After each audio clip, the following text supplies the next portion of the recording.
Bagong kulay ng Honda Click 160 ang ating masasaksihan ngayong araw na ito, 2024 January. At kakapasok lang ng taon bagong kulay syempre ang dapat bubungad sa atin. 2 taon na rin na halos nakakalipas ng mula nang lumabas ang Honda Click 160 at ngayon bagong kulay ang ipapakita nila after 2 years na rin na lumipas. At alamin na rin natin ang mga specs and features ng motor na to, lalo na sa mga bago lang dito sa ating channel. Let's go!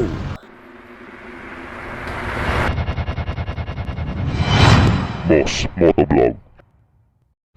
Actually mga bossing, hindi po pala kulay ang binago, matte pa rin naman ang kulay, nga lang nag-iba lang ng decals. Kasi kung mapapansin nyo, yung unang version ng Honda Click, ayan, naka-emboss Honda sa may gilid, at dito sa kabilang gilid sa inyong bandang upuan, Click 160 ang makikita mo, naka-emboss, labas na labas talaga yung disenyo na pagka-premium ng Click 160.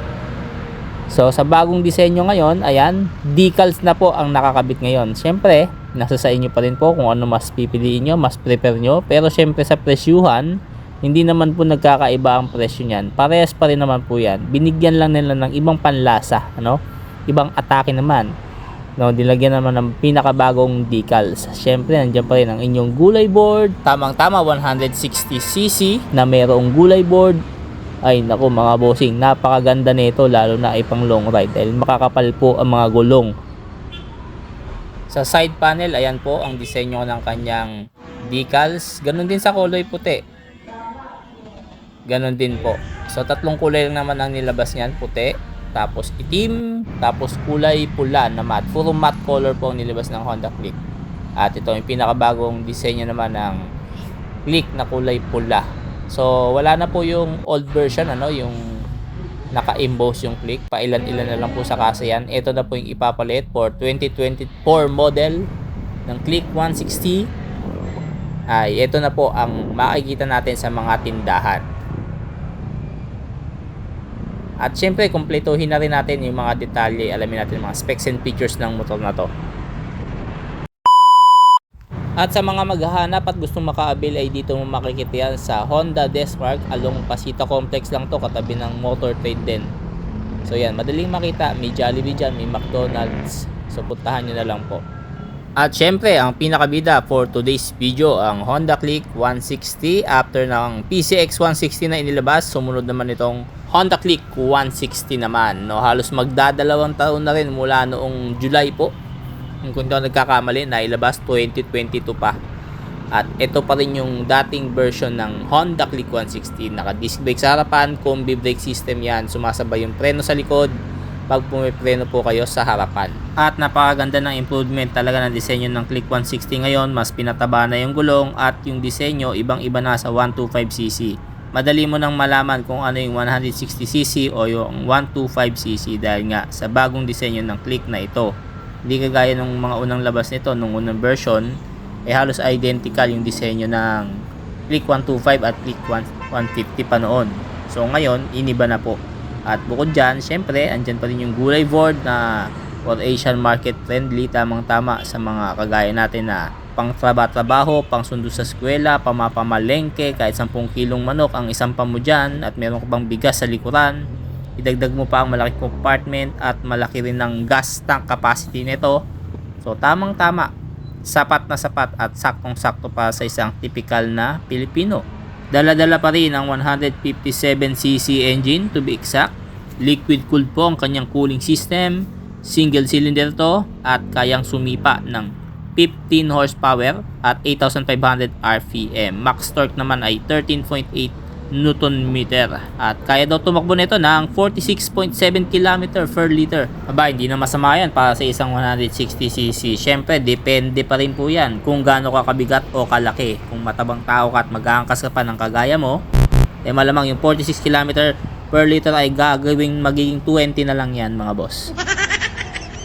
Pero wag ka mag-alala, fuel injected naman yan kaya mas matipid pa rin sa gasolina. Ang gulong makikita nyo dyan, napakakapal sa likod, kayang-kaya kang saluhin. Tubeless pa yan na may sukat na 100/80/14 sa harapan. Dito naman sa likod, 120/70/14. Kitang-kita nyo naman, mas malaki po yung likuran yan. Ang ganda din ng alloy cast wheel, tamang-tama yan sa disenyo nitong kulay black na to. Ganyan na rin yung kulay sa mga iba pang mugs ng Honda Beat, Honda Click at Honda PCX. Sa under seat compartment, makikita natin dyan, very spacious at yung kanyang tangke, yung pinakamalaga, no? Lalo na pag sa long ride, kinukonsider natin yan. 5.5 liters po ang kayang ikarga nito. At maganda rin yung kanyang handlebar sa likod, halos parehas din ng mga 125cc pero mas iba naman yung forma nito. No? Sa kanyang panel, dito makikita nyo sa pinakaharap, digital po yan mga bossing ha. Wala na po dito yung mga odometer na classic pa. Ito po talagang makabagong technology ng Honda Click. So yan, digital na po yan. Lahat naman ng detalye na kailangan nyo nandyan. Odometer, speed meter, gas consumption.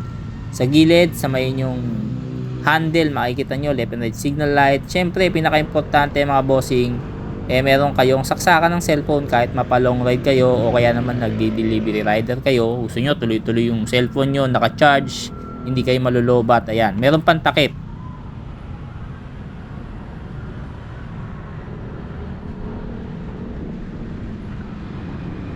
At kasama sa bibilin mo dito yung idling stop and start system na kung saan mas tipid daw sa gasolina yan mga bossing. Kasi kusang mamamatay ang makina mo kapag hindi ka nagre-revolusyon ng inyong engine. So kusang mamamatay, lalo na pag sa stoplight.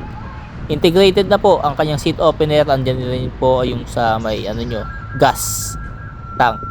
At yung susian, keyless na po pala to mga bossing, So mas maganda pag keyless, iwas nakaw na rin yan mga boss.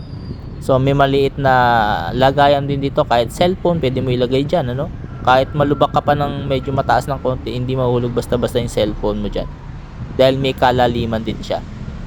Sa top view makikita natin sapat na sapat ang dimension nito para sa isang typical na Pilipino. Yun nga lang, kung medyo katangkarang ka dito sa Honda Click, medyo masisikipan ka dito sa gulay board medyo maisi siya ng konti conforme sa ibang mga gulay board na sasampahan ko na. At yung inyong baterya, dito nyo makikita pa rin sa inyong flat floorboard. At sa mga nagsasabi na may issue dyan pag baha, well mga bossing, subok na po yan ng Honda Click. In-anticipate na pa ng Honda Click yan na talagang dito sa atin bahain. Kaya naman selyado yan mga bossing, hindi basta-basta papasukan ng tubig yan. Syempre ang motor naman natin, hindi po yan dinisenyo pang baha. Hindi po yan jet ski. So yan ang forma. Sa halagang 122,900 SRP, nagkakaiba-iba po yan. Depende po sa mga kasa na mapupuntahan nyo. Mas mura pa rin to conforme sa mga Honda PCX 160 o kaya naman yung ADB 160. So mas mura tong Honda Click 160 na to. Pero ang kagandahan, parehas lang po ng power output yan, 160cc, same engine lang, nagkakaiba-iba lang po ng forma, disenyo. At syempre mas sikat kasi yung ADB saka PCX, kaya mas mahal yun Pero kung kumbaga lang, power deliverance, halos parehas lang to mga bossing. Di hamak nga na mas maganda pa to itong Honda Click 160 na to. So punta na dito mga bossing sa Honda Desmark. Dito lang yan sa Pasita Complex banda. So hanggang sa muli, God bless.